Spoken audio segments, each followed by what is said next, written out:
கோபத்தால் நாடிலே அதிர்ச்சி உண்டாம், கொடுங்கோபம் பேரதிர்ச்சி என்று பேசுவார் பாரதி.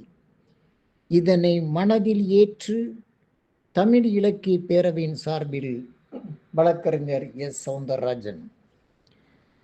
கூடாத குணங்கள் 18 என்று மகாபாரதத்தில் சாந்தி பருவம் பட்டியலிடுகின்றது.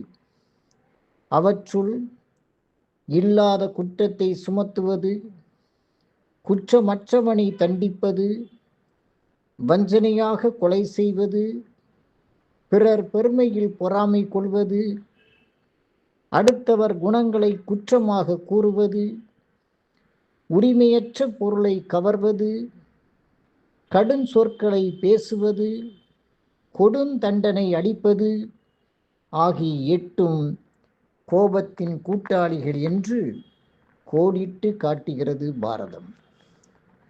கோபம் எப்போதும் பகைமைக்கும் பாழ்வார்க்கும். கோபம் சராசரி மனிதனின் சாபம். கோபத்தின் ஏணியில் ஏறி எவனும் ஆன்ம கோபுரத்தை அடைந்துவிட முடியாது.